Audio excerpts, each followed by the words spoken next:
रूह का सुकून दुनियावी कामयाबी से नहीं, अल्लाह की रज़ा से जुड़ा होता है। दुआ का असर हमेशा फौरी नहीं होता, मगर वो कभी ज़ाया नहीं जाती। जब तुम दुनिया से टूट जाओ तो समझो अल्लाह तुम्हें अपने साथ जुड़ना चाहता है। ईमान वो यकीन है जो अंधेरे में भी रोशनी देख लेता है। बाज़ रातें आंखों को नहीं, रूह को जगाने के लिए होती हैं। जो दिल अल्लाह की याद में जिंदा हो वो कभी मायूस नहीं होता। अल्लाह के फैसलों को समझने की कोशिश छोड़ दो, उन पर भरोसा करना सीखो।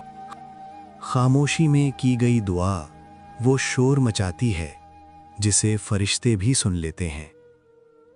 दिल अगर खालिस हो तो दुआ लफ्ज़ों के बगैर भी अर्श तक पहुंच जाती है। कभी कभी सुकून किसी जवाब में नहीं, सिर्फ अल्लाह के फैसले पर भरोसे में होता है। यकीन का कमाल ये है कि वो नाउमीदी के अंधेरों में भी चिराग जला देता है। दुख इंसान को कमज़ोर नहीं करते, वो उसके ईमान को मजबूत बनाते हैं। दुआ वो खामोश पुकार है जो लफ्ज़ों से नहीं, दिल की टूट फूट से सुनाई देती है।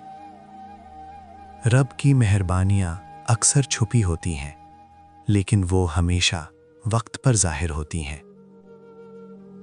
रात का सुकून सिर्फ अंधेरा नहीं, ये वो लम्हा है जब रूह अपने खालिक से गुफ्तगू करती है। कभी कभी रब की खामोशी ही सबसे बड़ी रहमत होती है।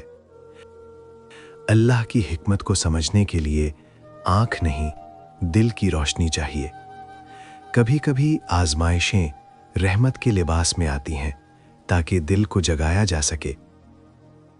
दुनिया के शोर में जो दिल खामोश रहता है वो सबसे ज्यादा करीब होता है अपने रब के। अंधेरों में चलने वाला दिल हमेशा वही होता है जो रोशनी पर यकीन रखता है। पाकीज़गी सिर्फ जिस्म की नहीं, नीयत की सफाई भी ईमान की बुनियाद है।